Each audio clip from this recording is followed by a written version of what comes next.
Mon Seigneur et mon Dieu, je crois de tout mon cœur que tu es ici, que tu me vois, que tu m'entends. Je t'adore, à genoux devant toi. Je te demande le pardon de mes péchés et ton aide pour faire de mon mieux ces moments de prière. Marie, ma mère immaculée, Saint Joseph et mon ange gardien, intercédez pour moi. L'autre jour, en bouquinant un peu, je suis tombé sur cette phrase magnifique d'un auteur que je ne connaissais du tout. Il s'appelle Ernest Hello, comme hello en anglais. Et il dit, en se dirigeant à Dieu, il dit « L'homme ne peut te comprendre, mais il peut te dire Amen. » Bon, il est dit en vous voyant Dieu, comme c'était peut-être plus habituel de le faire à son époque, au XIXe siècle. Mais ça reste une pensée, une prière puissante et profondément vraie. Prière avec laquelle toi et moi, nous pouvons entrer vraiment en profondeur, dans les profondeurs de Dieu, en ces moments de prière. L'homme ne peut te comprendre, mais il peut te dire Amen. C'est l'expérience de Job, ce grand homme de l'Ancien Testament, qui, au bout de sa prière combat avec Dieu, il arrive à dire Amen. Ainsi soit-il. C'est aussi l'expérience d'Abraham, lorsque Dieu lui dit de sacrifier son fils, le même qu'il lui avait donné lui-même, et qui était censé lui donner une descendance nombreuse, comme les étoiles du ciel. Là, Abraham ne comprend rien, mais il dit Amen. Et ça a été aussi ton expérience, Marie, ma mère. Ça a été ton expérience beaucoup de fois au long de ta vie.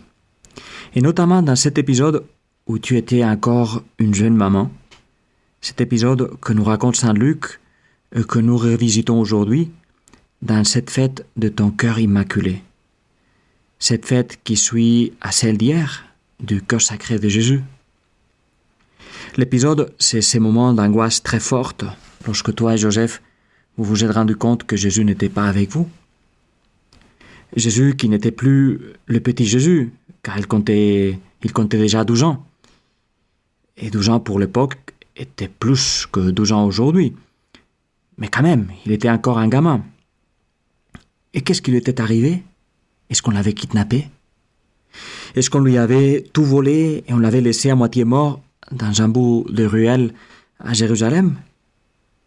Joseph, où est-il Jésus ? Joseph, c'est pas possible. Je t'imagine Marie très troublée. Pas prise par la panique, mais très troublée, entre larmes et en priant. Seigneur, Adonai, où est-il ? Seigneur, comment t'as permis cela ? Et lorsqu'au 3e jour, tu l'as trouvé, quelle joie, quel soulagement. Mais en même temps, quelle surprise de rencontrer un Jésus que tu n'avais pas connu peut-être jusqu'à ce moment-là. Un Jésus il semblait commencer à s'émanciper. Toi, Marie, tu lui dis ce qui est tout à fait raisonnable. Mon enfant, pourquoi nous as-tu fait cela ? Vois comme ton père et moi, nous avons souffert en te cherchant. Et Jésus qui te dit, comment se fait-il que vous m'ayez cherché ?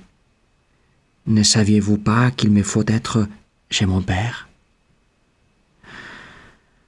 Et c'est là que ce bout de prière d'Ernest Hello devient très parlant. L'homme, la femme, ne peut te comprendre, mais elle peut te dire Amen. Seigneur, parfois, je ne te comprends pas, mais toujours, je peux te dire Amen. Et c'est ce que Marie fait ici. L'Évangile nous dit que Marie et Joseph ne comprirent pas ce qu'il leur disait. Mais Marie, nous dit encore Saint Luc, et c'est une sorte de refrain qui se répète dans son Évangile, Marie et avec elle Joseph gardaient dans son cœur tous ces événements. Elle les chérissait, on pourrait traduire. Elle gardait comme un trésor toutes ces choses, aussi celles qu'elle ne comprenait pas, en sachant qu'un jour, elle comprendrait. Mais entre-temps, elle disait Amen. Amen à tout. Amen. Ainsi soit-il. C'est peut-être avec cette parole en araméen et en hébreu que Marie a commencé sa vie comme mère de Dieu. Et si ce n'était pas la parole exacte, cette parole résume sans doute sa réponse à l'ange. Amen. Qu'il en soit ainsi. Qu'il se fasse selon ta parole. Et par la suite, combien de fois, Marie, combien de fois tu as repris cette parole? Amen. Amen à tout. Moi aussi, j'aimerais dire Amen de tout mon cœur. Je le dis plein de fois à la fin de telle ou telle prière, mais je ne le dis peut-être vraiment avec mon cœur. Un autre auteur contemporain que j'aime bien, il a ces noms qui semblent invraisemblables en français, il s'appelle Jésus Montiel. Il disait « Lorsque tu te lèveras le matin, dis Amen à tout ce qui va t'arriver. » Il lit ça, il écrit ça, on se rend compte parce qu'il le fait. Seigneur, Amen à tout ce qui va m'arriver, que j'aime ou pas. Je ne dirai pas Amen à chaque fois. Je vais plutôt dire autre chose. Je vais peut-être dire un gros mot, je vais faire la mauvaise tête. Mais maintenant, lorsque je me lève, je te dis Amen. Et moi, j'ajouterai, dis-le aussi le soir, lorsque tu feras tes prières avant de te coucher. Seigneur, Amen à tout ce qui m'est arrivé. Je n'ai pas réussi à le dire auparavant dans une telle occasion, mais maintenant je te dis Amen. Ceci et cela, je ne comprends pas. Ceci et cela, c'était ma faute. Je suis bête. Ceci et cela, c'était la faute d'autrui. Amen à tout.